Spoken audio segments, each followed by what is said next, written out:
नागपुर में बीजेपी प्रत्याशी भूषण शिंगड़े पर हुए हमले को लेकर फडणवीस बोले, चुनाव जीत नहीं सकती तो कांग्रेस हमले कर रही, ये लोकतंत्र पर काली पोतने जैसा, जनता इसका जवाब देगी। नागपुर में सीएम फडणवीस ने परिवार के साथ निकाय चुनाव में किया मतदान, लोगों से भी मतदान कर अपना कर्तव्य निभाने की अपील की। ठाणे में नगर निगम चुनाव के लिए मतदान जारी, डिप्टी सीएम एकनाथ शिंदे ने वोट डाला, लोगों से भी मतदान करने की अपील की। शिवसेना यूबीटी प्रमुख उद्धव ठाकरे ने मुंबई में किया मतदान, पत्नी रश्मि और बेटे आदित्य ठाकरे ने भी वोट डाला। एमएनएस प्रमुख राज ठाकरे ने परिवार के साथ बीएमसी चुनाव के लिए वोट डाला, लोगों से मतदान में बढ़ चढ़कर हिस्सा लेने की अपील की। शिवसेना उद्धव गुट के नेता प्रियंका चतुर्वेदी ने मुंबई में वोट डाला, गोरेगांव स्थित पोलिंग बूथ पर किया मतदान।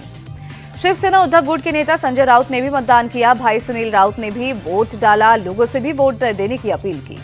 केंद्रीय मंत्री पीयूष गोयल ने मुंबई बीएमसी चुनाव में किया मतदान, पत्नी सीमा गोयल ने भी डाला वोट, लोगों से भी मतदान करने की अपील की। नागपुर में निकाय चुनाव के लिए वोटिंग जारी, केंद्रीय मंत्री नितिन गडकरी ने परिवार संग डाला वोट। नागपुर में संघ प्रमुख मोहन भागवत ने एनएमसी स्कूल स्थित पोलिंग बूथ पर डाला वोट, जनता से भी मतदान करने की अपील की। अभिनेता अक्षय कुमार ने बीएमसी चुनाव में डाला वोट, लोगों से भी मतदान में बढ़ चढ़कर हिस्सा लेने की अपील की। अभिनेता सुनील शेट्टी ने बीएमसी चुनाव के लिए वोट डाला, एक्टर जॉन अब्राहम ने भी मतदान किया। बीजेपी सांसद हेमा मालिनी ने मुंबई बीएमसी चुनाव में डाला वोट, कहा अगर साफ हवा और गड्ढे मुक्त मुंबई चाहिए तो जनता वोट करे। मुंबई बीएमसी चुनाव में अभिनेता आमिर खान ने भी मतदान किया, बेटे जुनैद ने भी वोट डाला। दिग्गज क्रिकेटर सचिन तेंदुलकर ने भी मुंबई में वोट देकर अपना कर्तव्य निभाया, लोगों से भी निकाय चुनाव में बढ़ चढ़कर हिस्सा लेने की अपील की। दिल्ली में कॉमनवेल्थ के स्पीकर्स और प्रिसाइडिंग ऑफिसर्स का 28वां सम्मेलन, पीएम मोदी ने किया उद्घाटन, बोले विविधता हमारे लोकतंत्र की ताकत, लोकतंत्र हमारे मन और संस्कार में। पीएम मोदी बोले लोक कल्याण की भावना हमारे लिए अहम, भारत ने दुनिया के सामने खुद को साबित किया, आज हमारी इकोनॉमी तेजी से आगे बढ़ रही। सम्मेलन में पीएम मोदी बोले हम बिना किसी भेदभाव के काम कर रहे, भलाई और कल्याण हमारा संकल्प।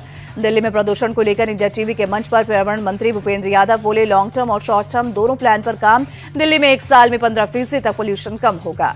पर्यावरण मंत्री ने कहा दिल्ली के पोल्यूशन की समस्या को अकेले दिल्ली से आंकना ठीक नहीं, एनसीआर में कई और बड़े शहर, उसके लिए हमने CAQM को डेवलप किया, 40 सबसे ज्यादा प्रदूषित शहरों के लिए विशेष प्लान तैयार। पर्यावरण मंत्री भूपेंद्र यादव ने कहा पराली जलाना 80% तक कम हुआ, जहां ज्यादा पराली जलाई जाती है वहां स्पेशल मॉनिटरिंग हो रही है, बोले अरावली में किसी को भी माइनिंग की इजाजत नहीं। भूपेंद्र पटेल ने कहा सबसे ज्यादा प्रदूषण फ्यूल के कारण, दिल्ली में जाम वाले 62 पॉइंट्स की पहचान, 3500 औद्योगिक यूनिट की ऑनलाइन निगरानी हो रही है, दिल्ली में 1 साल में 15% तक पोल्यूशन कम होगा।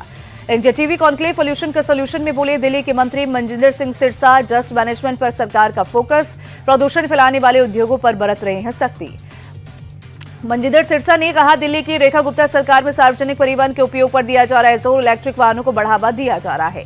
इंडिया टीवी कॉन्क्लेव में सिरसा ने किया बड़ा दावा, कहा हमने दिल्ली से 45 एकड़ से ज्यादा जगह से कूड़े के पहाड़ हटाए, प्रदूषण के विरुद्ध सरकार का युद्ध जारी है। छतरपुर में आयोजित हिंदू सम्मेलन में संघ को लेकर बाबा बागेश्वर का बड़ा बयान, बोले आरएसएस ना होता तो आज हिंदू नहीं बचा होता। बाबा बागेश्वर ने हिंदुओं को एकजुट होने की अपील की, बोले आज अगर हिंदू एकजुट नहीं हुआ हो तो बांग्लादेश ऐसी हालत हो जाएगी।